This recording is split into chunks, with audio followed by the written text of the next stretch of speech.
Hello, and welcome to episode 2 of A Libertarian's Perspective.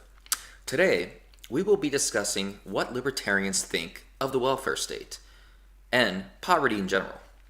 This one is particularly interesting because this topic is the precursor to the notion that opposing the welfare state means you are a bigot who hates the poor.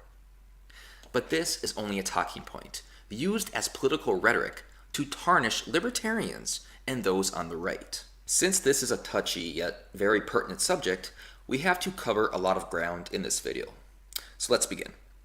Libertarians dispute the notion that the welfare state works. In fact, when looking at the poverty graph over the decades, we can see that poverty rates remain relatively the same. We can also see that Lyndon Johnson's war on poverty was a failed policy that only makes the poor comfortable with their lives, rather than incentivize them to go out and try to succeed. The left believes that the welfare state is essential for caring and nurturing of the poor. Libertarians believe there are better alternatives to welfare.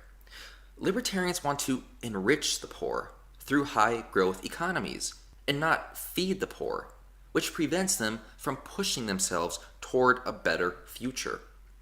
Let's look at an interesting statistic.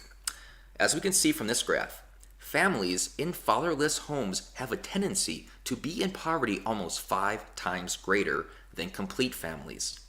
This graph shows that being married in the United States drops the likelihood of a family entering poverty by 82%. These are significant statistics that must be addressed, especially when we are talking about black families. This isn't due to racial discrimination, but rather the choices of the father and mother having a child, then the father leaving due to gang life, prison, or other external reasons. It is said that for a person to reach the middle class and remain out of poverty, they only need to follow 3 guidelines. 1. Finish high school. 2. Get a full-time job. And 3. Wait until the age of 21 to marry and have children. According to a Brookings Institution study regarding American adults who follow these 3 rules, only about 2% are in poverty and nearly 75% have joined the middle class, which is defined as earning $55,000 or more per year. Statistics like these support the notion that when people make different decisions in their personal lives, they will have a better chance of leaving the poverty class permanently. This aspect is a lot more beneficial to them in the long run, more so than it would be if the government continues to placate them with welfare programs and entitlements. Libertarians believe that the welfare state allows poverty-stricken families to continue being in poverty, rather than following these 3 simple rules and drilling these rules into their children and family members. In a free society, with the welfare state gone, there would be more incentive to remain out of poverty.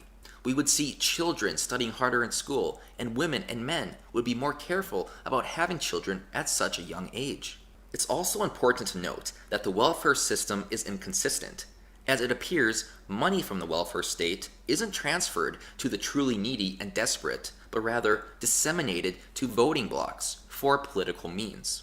Another interesting statistic is that 53% of entitlement benefits go toward the elderly, ages 65 and up. Now, libertarians don't think the elderly are unworthy of receiving welfare, but unless they are disabled or have had some type of life-altering event, they should have had the ability to save up for retirement, rather than spend that money on materialistic things and items. Moreover, many of those elderly people actually have money and a retirement account that, along with their Social Security, should lead to the conclusion that they don't need welfare entitlements.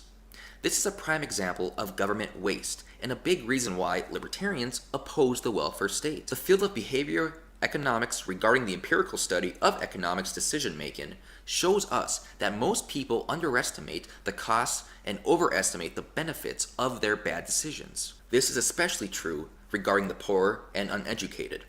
Economist Brian Kaplan believes that based on this empirical study, when the government offers welfare programs, they are designed to rescue the people from their bad choices, which prevents them from learning from their mistake.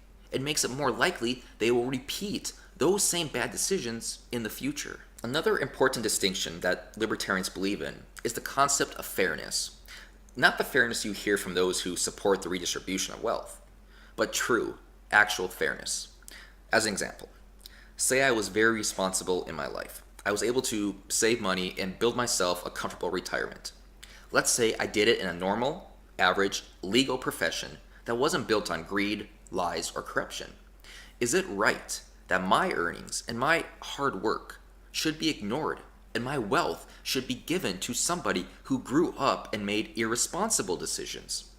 Somebody who spent all their money on materialistic items? The answer is no, it is not right. Libertarians believe we should be charitable to others, but we shouldn't be forced to be charitable to others. That violates our individual right to liberty and the pursuit of happiness. Thank you for watching episode 2 of A Libertarian's Perspective. See you next time.